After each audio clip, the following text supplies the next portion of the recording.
சொந்தங்களுக்கு வணக்கம். நாம் இன்று எந்த பதிவு பார்க்க போகிறோம் என்றால், நாளை ஆடி 2வது வெள்ளி. அம்மனை இப்படி வழிபட்டால் மங்களகரமான வாழ்க்கை அமையும். ஆடி மாதத்தில் அம்பிகையின் அருளை பெறுவதற்காக செய்யக்கூடிய எந்த ஒரு வழிபாடும் நிச்சயம் அற்புதமான பலன்களை அள்ளித்தரும்.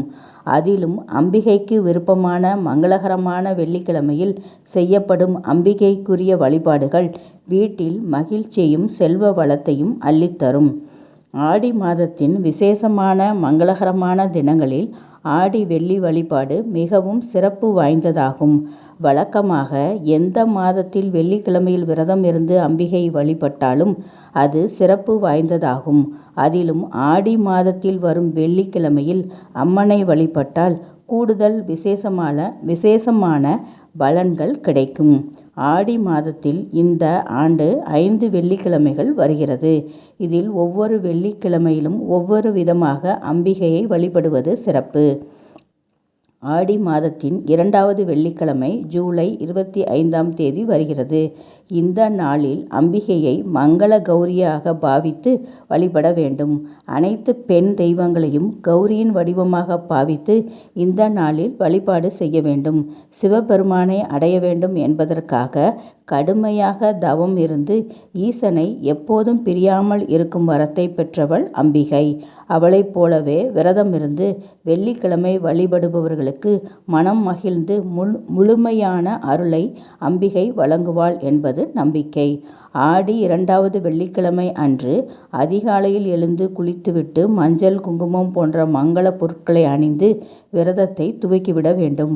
முடிந்தவர்கள் முழுவதுமாக உபவாசம் இருந்து வழிபடலாம். முடியாதவர்கள் எளிமையான சைவ உணவுகளாக சாப்பிட்டு கொண்டு விரதம் இருக்கலாம்.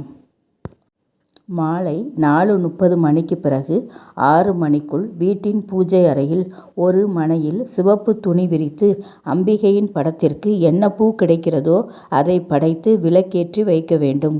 வெற்றிலை, பாக்கு, பழம், மஞ்சள், குங்குமம், ரூபாய் 11 காணிக்கை போன்ற மங்கள பொருட்களை அம்மனுக்கு படைக்க வேண்டும்.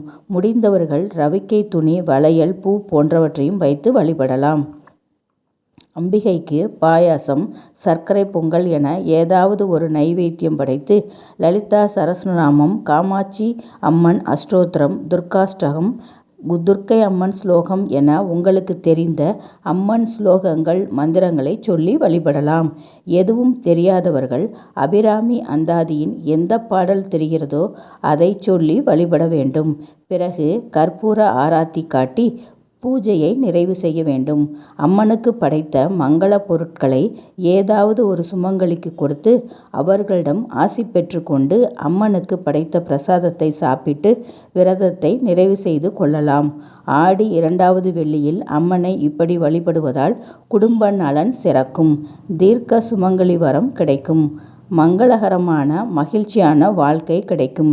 ஆடி வெள்ளி அன்று பெண்கள் மகிழ்ச்சியாக அம்மனுக்கு வீட்டில் விளக்கேற்றி பூஜை செய்து வழிபட்டாலும், வீட்டில் சாம்பிராணி மணம் வீச தூப தீபங்கள் காட்டினாலும் அம்பிகை மனம் மகிழ்வாள்.